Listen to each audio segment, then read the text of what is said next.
사도신경하심으로 신앙 고백하겠습니다.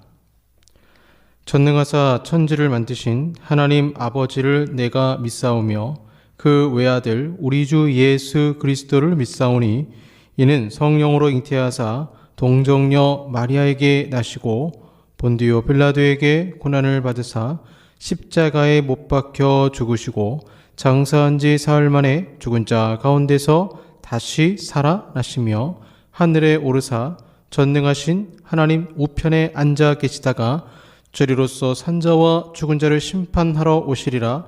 성령을 믿사오며 거룩한 공예와 성도가 서로 교통하는 것과 죄를 사하여 주시는 것과 몸이 다시 사는 것과 영원히 사는 것을 믿사옵나이다. 아멘. 찬송 292장입니다. 주 없이 살 수 없네, 세월이 흐르고 죄인의 구주요. 292장입니다.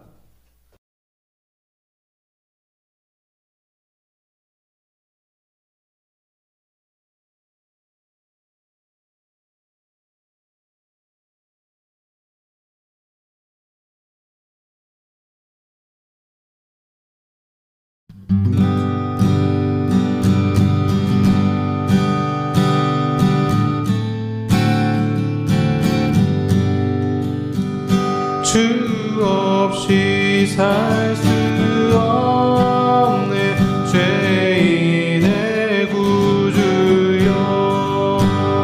그 귀한 몸의 피로 날 구속하소서. 구주의 사랑으로 흘리신 보혈이 내 소망 나의 위로 내 영광 됩니다.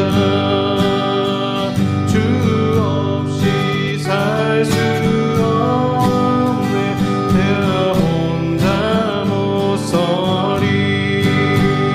힘없고 부족하며 지혜도 없도다. 내 주는 나의 생명 또 나의 힘이라.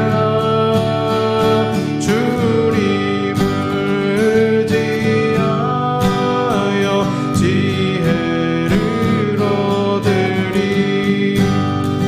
주 없이 살 수 없네, 내 주는 하신다. 내 영의 깊은 간구 마음의 소원을 주밖에 나의 마음 네 알아주리요. 내 마음 위로하사 평온케 하시네. 주 없이 살 수 없네, 세월이 흐르고 이 깊은 고독 속에 내 생명 끝나도 사나운 풍랑일 때 날 지켜주시리. 내 곁에 계신 주님 늘 힘이 됩니다.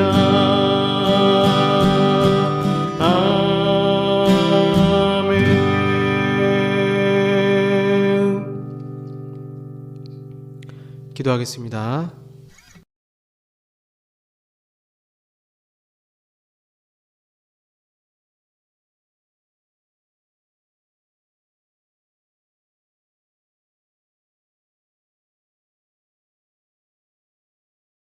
사랑의 아버지 하나님, 감사합니다. 주님의 은혜 가운데 한 주를 살아가게 하시고 또 이렇게 아버지 앞에 나와 예배드리게 하시니 주여 감사드립니다. 수많은 인생의 만남들 중에서도 하나님을 만난 것이 얼마나 기쁘고 복된지요. 우리를 죄 중에 계수 가운데 있었던 저희들을 주님이 그리스도의 보혈로 구원하시고 역사하셨음에도 불구하고 저희들 그 은혜에 망각하고 죄 지을 때가 얼마나 많았는지요. 이 시간 고백하오니 십자가의 보혈로 용서하시고 오직 하나님께만 영광 돌리는 귀한 예배의 시간이 되게 하여 주시옵소서. 우리는 날마다 하나님을 만나며 믿음 가운데 거하기를 원합니다. 또한 세상에 고독한 가운데 있는 사람들을 만나며 또한 전도하기를 원합니다. 하나님께서 왜 우리를 이 땅에 보내셨는지, 왜 예수 믿게 하셨는지를 알게 하셔서 우리 주변의 많은 이들을 전도할 수 있는 저희들이 되게 하여 주시옵소서. 이 시간도 말씀 가운데 주님이 찾아와 주시고 역사하여 주실 것을 주여 믿습니다. 홀로 예배드리는 시간이 아니라 성령 하나님이 함께 하시는 귀한 예배의 시간이 되게 하여 주시옵소서.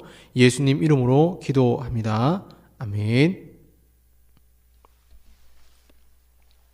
성경 말씀 요한복음입니다. 요한복음 4장 5절에서 24절까지 말씀입니다. 요한복음 4장 5절에서 24절까지 말씀입니다. 제가 가진 성경 신약 147쪽이 되겠습니다. 요한복음 4장 5절에서 24절까지 말씀입니다. 제가 봉독하겠습니다. 사마리아에 있는 수가라는 동네에 이르시니 야곱이 그 아들 요셉에게 준 땅이 가깝고 거기 또 야곱의 우물이 있더라. 예수께서 길 가시다가 피곤하여 우물 곁에 그대로 앉으시니 때가 6시쯤 되었더라.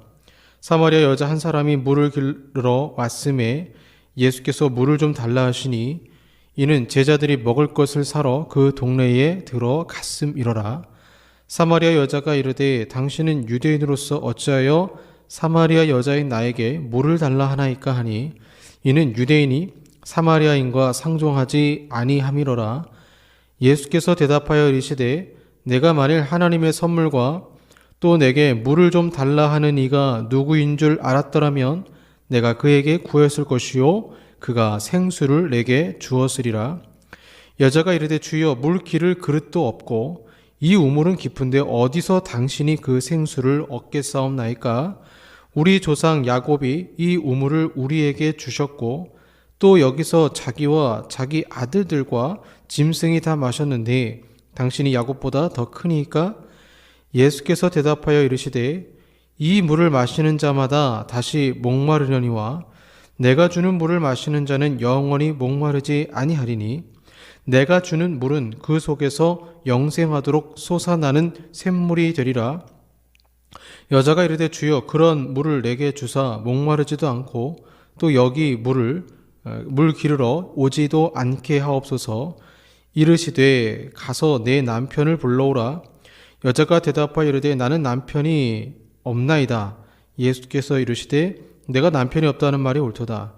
너에게 남편 5이 있었고 지금 있는 자도 내 남편이 아니니 내 말이 참되도다. 여자가 이르되 주여 내가 보니 선지자로소이다. 우리 조상들은 이 산에서 예배하였는데 당신들의 말은 예배할 곳이 예루살렘에 있다 하더이다. 예수께서 이르시되 여자여 내 말을 믿으라. 이 산에서도 말고 예루살렘에서도 말고 너희가 아버지께 예배할 때가 이르리라. 너희는 알지 못하는 것을 예배하고 우리는 아는 것을 예배하노니 이는 구원이 유대인에게서 남이라. 아버지께 참되게 예배하는 자들은 영과 진리로 예배할 때가 오나니 곧 이때라. 아버지께서는 자기에게 이렇게 예배하는 자들을 찾으시느니라. 하나님은 영이시니 예배하는 자가 영과 진리로 예배할지니라. 아멘. 네, 오늘 만남 두 번째 외로움에 대해서 외로움 가운데 있는 여인을 찾아오신 예수님이죠. 외로운 사람들을 찾아오시는 예수님에 대해서 살펴보겠습니다. 우리가 만남 1 나눌 때에 예수님께서 의도적으로 울지 말라 말씀하시면서 의도적으로 이 나인성 과부, 아들을 잃은 나인성 과부, 가장 극심한 고통 가운데 있는 여인을 찾아오신 것을 보게 됩니다. 그래서 예수님은 동일하게 고통 가운데 있는 당신의 백성을 친히 만나기를 원하십니다. 전도서를 읽어보면 결혼식보다 장례식에 마음을 더 쓰라라는 말씀이 있죠. 누구나 즐겁고 기쁜 만남을 원합니다. 슬프고 힘든 고통의 현장에서 마음을 나누는 것은 쉽지 않습니다. 오늘 본문에 나오는 만남도 마찬가지입니다. 예수님은 첫 번째 만남에서 가장 극심한 슬픔의 여인을 만났다면 오늘은 가장 또 외로운 사람을 만나셨습니다. 본문 3절을 보시면 유대를 떠나사 다시 갈릴리로 가실새 4절에 사마리아를 통과하여 가겠는지라. 사마리아가 어떤 지역입니까? 이스라엘 사람들과 이방 사람들의 혼혈족이잖아요.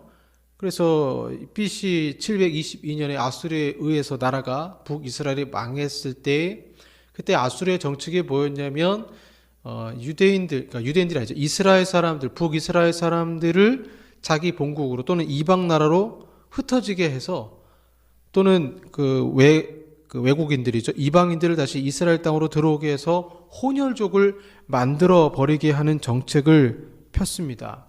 그래서 순수한 유대인들이 봤을 때 이 사마리아 사람들은 신앙적으로나 혈통적으로 더럽다, 순수성을 잃었다라는 선입견, 편견을 가지고 있었습니다.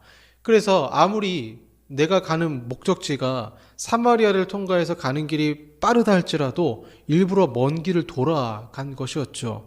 그런데 예수님은 의도적으로 이 사마리아 지역을 통과하며 가는 것입니다. 그러니 예수의 제자들은 그러한 예수님의 모습에 처음에는 아마 이해가 가지 못했을 거예요.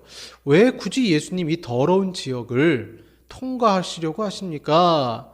멀리 이렇게 돌아서 가는 길도 있는데 왜 굳이 더러운 땅을 주님은 통과하려 가십니까? 이유가 있는 것이죠. 예수님은 누구를 만나기 위해서 오셨냐면 바로 이 사마리아의 5절에 보시면 수가라는 동네, 이 동네에 가셔서 우물을 찾고 있는 한 여인을, 그 말씀은 그 인생에서 가장 외로운 사람을 만나기 위해서 예수님이 이 우물가의 여인을 의도적으로 찾아오신 것을 볼 수 있습니다. 바로 하나님이 찾으시는 사람은 나인성 과부도 그렇고요. 그 다음에 오늘 본문에 나오는 수가성의 여인도 마찬가지죠. 가장 외로운 여인, 그 다음에 이 나인성 과부, 어떤 공통점이 있냐면 하나님이 찾아오신다는 공통점이 있습니다. 하나님은 가장 극심한 슬픔과 고통 가운데 있는 사람에게 찾아오시고 가장 외로운 사람을 찾아오시는 거죠. 6절에 우물 곁에 그대로 앉으시니 때가 6시쯤 되었더라 이렇게 나옵니다. 본문의 6시는 해 뜰 때부터 해 질 때까지를 12시간으로 나누어 계산하는 데에 유대 시간 계산법으로 보면 정오가 됩니다. 그러니까 낮 12시예요. 중동 지방 가장 더울 때에 물을 길러 나오는 사람은 없습니다. 사마리아 사람들도 차별하는 여인이에요. 같은 사마리아 사람인데 같은 사마리아 사람들까지도 차별하는, 그래서 더 더럽다라고 생각하는 여인이었습니다. 그래서 그 여인을 바라볼 때에 사람들이 손가락질을 하니까 이 여인도 사람들과 부딪히는 게 싫은 거예요. 여러분 얼마나 외롭겠습니까? 사람들에게 부딪히는 게 싫으니까 가장 더울 때에 살아야 되겠고, 사람이 물을 안 먹고 어떻게 살아요? 살아야 되니까 가장 더울 때에 사람을 피하여 정오에 12시쯤에 이제 물을 길러 나왔던 것이죠. 예수님께서는 한낮에 더위를 피하여 우물가에 잠시 쉬신 것이며 이때 제자들은 음식을 구하기 위하여 마을을 방문한 것이 됩니다. 그리고 사마리아 여인은 다른 사람들이 도덕적으로 불결하다고 여겨 자신을 싫어함으로 장렬하는 태양의 열기로 인하여 사람들이 찾지 않는 한가한 낮 시간에 우물을 구하러 나왔다고 볼 수 있습니다. 당시 예수님과 그 여인과의 대화가 다른 사람들의 방해를 받지 않고 차분한 가운데 장시간 계속되었고, 후에 여인이 수가성 사람들을 불러 나오게 하였으며 그 후에도 상당 시간이 경과된 것으로 보아 정오에 예수님이 만나신 건 의도적이었던 거죠. 본문에 나오는 예수님과 여인의 대화, 요한복음 4장 5절부터 26절까지 말씀을 이렇게 좀 달리 바꿔볼 수 있을 것 같아요. 재구성해 봤습니다. 예수님 말씀하십니다. 물 좀 주겠소. 여인이 얘기합니다. 선생님은 유대 사람인데 어떻게 사마리아 여자인 내게 물을 달라고 하십니까? 내가 누구인지 알았다면 도리어 당신이 내게 물을 달라 했을 것이고 나는 당신에게 생수를 주었을 것입니다. 선생님께는 두레박도 없고 이 우물은 깊은데 어떻게 제게 생수를 구해 주시겠습니까? 내가 주는 물을 마시는 사람은 영원히 목마르지 않습니다. 내가 주는 물은 그 사람 속에서 영생에 이르게 하는 샘물이기 때문입니다. 여인이 말합니다. 선생님, 그 물을 제게 주셔서 제가 목마르지도 않고 또 물을 기르러 나오지도 않게 해 주십시오. 예수님 말씀하십니다. 가서 당신 남편을 불러오세요. 저는 남편이 없습니다. 남편이 없다는 말이 옳습니다. 당신은 남편이 5이나 있었고 지금 같이 사는 남자도 당신 남편이 아니니까요. 선생님, 제가 보니 선생님은 예언자이시군요. 여인이여, 내 말을 믿으세요. 참되게 예배드리는 사람들이 영과 진리로 아버지께 예배를 드릴 때가 오는데 지금이 바로 그때입니다. 아버지께서는 이렇게 예배 드리는 사람들을 찾고 계십니다. 하나님은 영이십니다. 그러므로 하나님께 예배 드리는 사람은 영과 진리로 예배 드려야 합니다. 저도 그리스도라는 메시아가 오실 줄 알고 있습니다. 그분이 오시면 우리에게 모든 것을 알려주실 것입니다. 당신에게 말하고 있는 내가 바로 그 사람입니다. 예수님이 남편을 불러오라고 하자 여인은 남편이 없다고 말합니다. 그러자 예수님이 여인에게 남편이 5이나 있었고 지금 같이 사는 6번째 남자도 남편이 아니라고 합니다. 이 여인은 동네에서 남편을 쉽게 바꾸는 사람으로 심하게 말하면 창녀 취급을 받았던 것이죠. 그래서 이 여인은 낮에 물을 기를 수밖에 없었던 숨은 사정이 있었던 것입니다. 성경에 적힌 내용만으로는 이 여인을 잘 알 수가 없습니다. 어릴 때 부모에게 버림을 받았는지, 어떤 상처를 받으며 자랐는지, 한 남자와 사랑을 하다가 그 남자에게 버림받고 또 다른 남자를 만나는데 또 버림받고 해서 6번째 이른 것인지. 왜냐하면 여자 혼자, 이 당시 사회에선 여자 혼자 살기가 어렵죠. 그것도 파혼한 경우는 더 살기가 어렵잖아요. 그래서 재혼하는 게 어떻게 보면 그 여인이 살 수 있는 유일한 길이었죠. 그러니 한 가지 확실한 것은 이 여인은 어떤 여인이냐? 몹시 외로웠던 여인이죠. 끊임없이 사랑받기를 원했습니다. 새로운 남자를 만나면 원하는 사랑을 받으리라 기대했습니다. 하지만 그녀가 가지고 있는 근원적 갈망은 채워지지 않았어요. 정오의 뜨거운 태양 아래에서 물을 깃는 그녀의 모습은 너무나도 외로운 자신의 그 마음을 환경으로 드러냈던 것입니다. 사람들은 여러분 누구나 사랑받기를 원합니다. 그러나 원했던 사랑을 받지 못하면 그 사람은 곧 외로움에 빠져듭니다. 결혼 생활이 나의 외로움을 해결해 주지 않습니다. 품 안의 자식이 나의 외로움을 해결해 주지 않습니다. 사람은 외로우면 목마름, 갈증을 느끼는 것이죠. 그 갈증, 목마름, 외로움으로 인해서 나타나는 영적 내지 마음의 상태가 갈증으로 나타나는 것입니다. 그래서 이 외로움을 잊고자 사람들은 여러 가지 중독에 빠집니다. 제가 목요일날 이제 이발소에 간 적이 있는데요. 저번 주 목요일이었죠. 그때 이제 이발소 사장님하고 좀 연배가 있어 보이시는 그런 분하고 이제 염색을 해주면서 뭐 이런저런 대화를 하더라고요. 제가 그래서 그분이 염색해가지고 한참 기다렸는데 머리를 깎아주시면서 뭐 얘기를 해요. 근데 취미 생활이 같은가 봐요. 그 취미 생활이 뭐였냐면 낚시였습니다. 낚시와 관련된 말을 하는데 뭐 미끼를 생새우로 쓰고 방갈로가 있는 것과 없는 것의 뭐 가격 차이라든가 개방형 낚시터 물고기 중에 멘치가 뭔지 전 잘 모르겠어요. 뭐 그런 은어 같은 것을 쓰는데 전 도저히 무슨 말인지 잘 이해를 못 하겠더라고요. 그러더니 손님이 사장에게 주말에 장사 하루 쉬고 월요일날 이발소 휴무일이니까 우리 같이 캠핑 가자라는 거죠. 낚시터에 가자. 선제 낚시터 얘기하는데 전 선제가 어딘지 잘 모르겠습니다. 거기가 뭐 제일 좋다라고 얘기하면서 그 내용을 좀 들었어요. 뭐 들을 수밖에 없었죠. 뒤에 있으니까 소리가 다 들리니까. 참 이상하죠.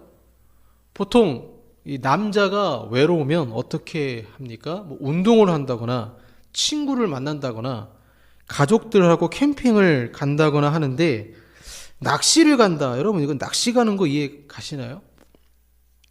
물고기를 그 찌를 물기까지 기다리는 손맛이 있다라고 하지만 모기도 많고 가만히 앉아 있어야 하는 그 고독한 현장을 외로운데 그 외로움을 또 찾아가요. 혼자 그 낚시하는 인간의 모습을 볼 때 저는 사실 좀 이해가 가질 않습니다. 다 이런 행동들은 외로우니까 SNS, 소셜 미디어에 빠지고 스마트폰에 빠지고 여러 취미 생활을 하게 됩니다. 여인은 어떻습니까? 외로우니까 자신의 외로움을 해결해 줄 남자를 구했던 것입니다. 하지만 남자와 결혼한다고 해서 그녀의 근원적인 외로움은 해결되지 않았던 것입니다. 그런데 그 외로운 여인에게 진짜 외로움을 해결해 줄 수 있는 유일한 존재 예수님이 찾아오신 것입니다. 여인은 놀랍니다. 9절 보시면 당신은 유대인으로서 어찌하여 사마리아 여자인 나에게 물을 달라 하나이까. 예수님은 이 여인을 만나기 위해 더러운 땅에 도덕적으로 손가락질 당하는 여인을 찾아오신 것입니다. 우리 주님은 어떻게 대화를 시작할까요? 예수 믿으세요? 교회 한번 나오세요? 하나님 믿으세요? 이렇게 접근하지 않았어요. 당신도 갈증을 느끼죠? 저도 갈증을 느낍니다. 물을 좀 주실 수 있나요? 그녀가 살기 위해서 꼭 필요한 것은 생수였습니다. 그것도 수질이 좋은 생수가 필요합니다. 만약 좋은 우물의 위치를 알고 있다면 그것도 비밀 장소로 혼자 알고 있으면 굳이 12시 정오에 이 야곱의 우물을 안 와도 돼요.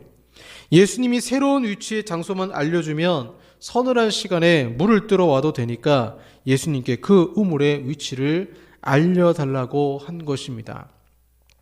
우리 주님은 그녀의 가장 긴급한 필요 속의 접촉점을 가지고 대화로 이끄시는 것입니다. 우리가 누군가를 전도하려고 할 때 만약 같은 초등학교 맘이라면 맘카페에서 활동하면 됩니다. 만나면 돼요. 아이들이 접촉점이 됩니다. 아이 교육을 나누고 정보를 교환하고 하면 마음의 문이 열려요. 또래 가장들, 40대, 50대 가장들이 어떻게 접촉점을 가질까요? 직장에서 스트레스 받는 이야기, 앞으로의 진로, 또 뭐는 정치적인 이야기 하면서 서로 관심 분야 가지고 이야기하면 금방 형님 아우가 됩니다. 그런데 예수님 얘기하면 당장 손살에 치며 나와 대화하지 말자라고 합니다. 예수님은 여인의 관심사를 가지고 물에 대해서 이야기를 하시다가 영원한 생수로 주제를 바꿔서 말씀하시는 거예요. 남편이 5이나 6이지 않느냐? 그래 여인이여 남편을 바꾼다고 해서 당신의 진정한 외로움이 해결됐는가? 남편이 바뀌어도 여전히 외롭지 않은가? 사람들은 자신의 외로움을 해결하기 위해서 뭘 해야 되냐면 대화를 해야 됩니다. 외롭기 때문에 대화가 필요합니다. 제가 40대, 50대의 남편을 예로 들어서 말씀을 드릴게요. 남자도 외로워요. 직장 생활 스트레스도 많고 가정에서는 애들보다 집 강아지보다 서열이 낮습니다. 그래서 어느 날 자신의 외로운 그 모습을 아내에게 말을 해요. 그런데 아내의 반응이 무엇입니까? 들어주기보다는 겨우 그런 일로 얘기하냐며 상처를 줍니다. 남자의 자존감을 확 깎아놓습니다. 그래서 다시는 아내와 얘기하고 싶지가 않은 거예요. 외로움을 어떻게 해결합니까? 간단합니다. 대화를 하면 돼요. 들어주기만 하면 돼요. 사람과 대화를 하든 하나님께 기도를 하든 대화를 하면 되는데 여기에 숨은 원리가 하나 있습니다. 외로움의 해결 방법은 대화인데 그냥 대화가 아니고 속 얘기를 해야 돼요. 속에 있는 얘기. 자신이 진짜 힘들고 괴로우면 어떤 사람들은 술의 힘을 빌려서라도 신뢰할 수 있는 친구에게 속 얘기를 해야 외로움이 해결이 되는 거예요. 예수님이 그렇게 유도하시는 것입니다. 여인이여, 남편 5, 6이 숨기고 싶은 너의 모습이 아니더냐? 그러나 나에게는 솔직히 말해라. 외로움에 빠져 그런 행동을 했고 나는 여전히 외롭다고. 사람은 자기 마음의 상처를 얘기해야 외로움이 해결되는 거예요. 이런 나의 진짜 모습, 세상이 요구하는 스펙, 자격이 아닌 나의 진짜 모습을 드러내야 외로움이 해결되는데 여러분, 많은 사람들이 자신을 포장하지 않습니까? 그래서 주일날도 교회에 모여서 예배를 드리지만 자신의 마음의 속 얘기를 할 수 있는 공동체는 많지 않은 것입니다. 여인이여, 너의 외로움을 해결하고 싶은가? 그럼 진정한 너의 내면을 나에게 보여달라. 그렇습니다. 우리는 하나님께 영광 돌리기 위해서 예배를 드립니다. 그런데 그 예배마저 어떻습니까? 예배를 드릴 때 그때마저도 자기를 포장하는 경우가 얼마나 많이 있습니까? 시편 51편 17절에 이런 말씀이 있습니다. 하나님께서 구하시는 제사는 상한 심령이라. 하나님이여, 상하고 통회하는 마음을 주께서 멸시하지 아니하시리이다. 다윗은 하나님이 원하시는 예배는 상한 심령으로 드리는 예배라고 하고 있습니다. 이것이 바로 주님이 받으시는 예배입니다. 외롭고 슬프고 쓸쓸한 그 마음을 그대로 드리는데 주님과 대화를 하는 것이죠. 그래서 예수님은 여인이여, 사마리아인이 드리는 예배 장소가 참 장소가 아니고 22절 너희는 알지 못하는 것을 예비하고 우리는 아는 것을 예비하노니 이는 구원이 유대인에게서 남이라. 아무렇게나 예배드리지 말고 유대인에게서 구원이 난다는 것은 영원한 생수는 오직 유대인으로 태어나신 예수님을 믿고 하나님께 예배드릴 때 영원한 생수를 얻을 수 있다라고 말씀을 하시는 것입니다. 예수님은 우리에게 동일하게 말씀하시는 거예요. 있는 모습 그대로 나와서 예배를 드려라. 그러면 외로움은 해결이 된다라는 것입니다. 외로움의 근원적 문제, 어린 시절 나의 상처, 나만이 가지고 있는 비밀, 이런 것이 아니라 하나님이 우리 마음에 둔 영역이 있어요. 하나님이 우리 마음에 둔 갓존, 그 영역은 하나님만이 채울 수 있습니다. 그래서 외로운 거예요. 즉 인간의 외로움은 하나님이 아니면 해결할 수가 없어요. 그래서 예배를 통해 주님을 만남으로 그 상처난 마음이 정화가 되고 주님이 은혜로 채워주시고 나는 그분께 나의 속 얘기를 하면서 나의 마음은 성령으로 충만하고 주님이 주시는 희열로 가득한 마음 상태가 되는 것입니다. 여인이 기다린 그 메시아가 바로 예수님인 것처럼 우리 인생의 구세주는 나의 외로움을 해결해 주시는 예수님밖에 없는 것입니다. 우리가 찬송했지만 가사가 얼마나 좋습니까? 주 없이 살 수 없네 세월이 흐르고 이 깊은 고독 속에 내 생명 끝나도 사나운 풍랑일 때 날 지켜주시니 내 곁에 계신 주님 늘 힘이 됩니다. 마음이 힘들고 괴로울 때 있습니다. 저도 제 인생에서 가장 외로울 때가 있었어요. 중학교 때, 고등학교 때 사춘기 접어들잖아요. 저는 이제 어머니가 어렸을 때 없었기 때문에 그 어머니가 없는 빈 자리가 사춘기 때 참 크게 느껴졌습니다. 저는 진짜 외롭다라는 것이 무엇인지 뼈저리게 경험한 사람입니다. 그런데 그 외로움 속에서 교회 가서 예배 드릴 때 저는 예수님을 만나고 온다는 생각에 기뻤고, 버스 타고 가야 할 거리에 교회 차비가 없어서 걸어서 갈 때 그 갈급한 심령으로 드려지는 찬양과 기도와 예배 가운데 하나님은 한없는 위로를 주셨고, 그래서 저는 주일을 간절히 기다렸습니다. 왜? 교회 가야 나의 외로움이 해결이 됐으니까요. 교회 가야 나의 외로움을 주님이 만져주셨기 때문에 저는 주일을 사모했습니다. 인생에는 많은 만남이 있지만 정말 소중한 만남은 바로 하나님과의 만남입니다. 처음에는 표면적으로 나의 필요를 채워주시는 것을 원해서 그분을 찾지만 근원적으로 주님은 나의 외로움을 같이 보시면서 내가 힘들고 지칠 때, 외로울 때 또는 눈물을 흘릴 때 그분은 저와 여러분을 안아주시고 외로움을 해결해 주십니다. 사랑하는 여러분, 외로울 때, 인생이 고독할 때 누굴 만나길 원하십니까? 주님을 만나는 참된 예배를 드리시길 바랍니다. 기도하겠습니다. 하나님, 얼마나 많은 사람들이 외로움에 빠져서 중독 증세를 보이는 여러 가지 것들을 찾고 심지어 마약에 손을 대고 고통 가운데 있는지 모릅니다.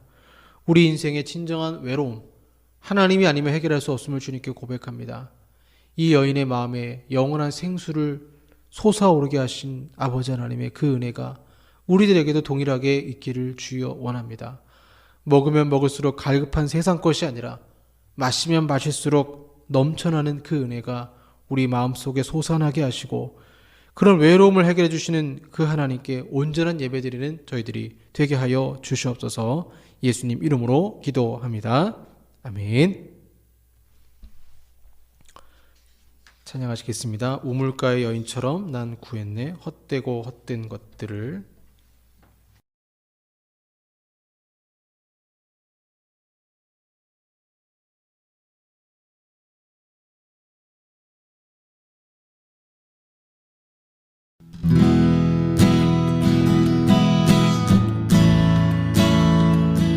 우물가의 여인처럼 난 구했네 헛되고 헛된 것들을. 그때 주님 하신 말씀 내 세매와 생수를 마셔라. 오 주님 채우소서. 나의 잔을 높이 듭니다. 하루의 양식 내게 채워주소서. 넘치도록 채워주소서. 많고 많은 사람들이 찾아섰네. 헛되고 헛된 것들을 주 안에 감추인 보배 세상 것과 난 비길 수 없네. 오 주님 채우소서. 나의 잔을 높이 듭니다. 하루의 양식 내게 채워주소서. 넘치도록 채워주소서. 내 친구여 거기서 돌아오라. 내 주의 넓은 품으로. 우리 주님 너를 반겨 그 넓은 품에 안아주시리. 오 주님 채우소서. 나의 잔을 높이 듭니다. 하루의 양식 내게 채워주소서.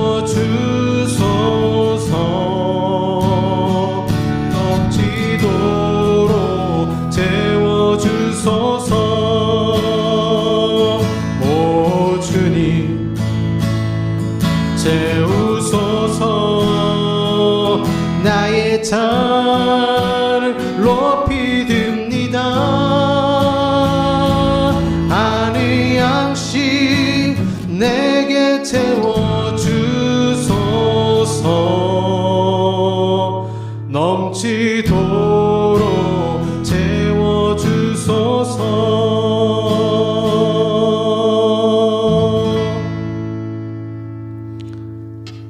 기도하겠습니다.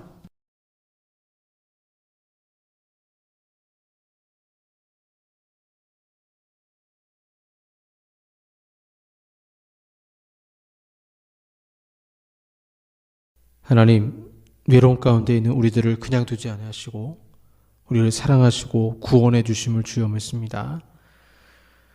세상의 것들에 헛된 마음을 쏟으며 그것을 추구하지만 우리 인생에는 만족함이 없음을 주님께 고백합니다. 오직 하나님만이 우리의 이 갈급한 심령을 채우시고 은혜해 주심을 주여 믿습니다. 하나님 아버지 앞에 감사함으로 이 시간 귀한 예물 드리고 마음을 드리고 기도하며 정성으로 드립니다. 주님께서 기쁘게 받아주시고 그 마음 속에는 하나님의 한량없는 그런 생수가 흘러 넘치도록 하게 하셔서 치유의 생수가 되게 하시고 구원의 생수가 되게 하시고 한 주를 살아가는데 평안의 마음이 가득되게 하여 주시옵소서. 주님이 또한 그 드리는 손길마다 그 마음마다 그 마음속의 외로움을 해결해 주시고 역사하여 주시옵소서.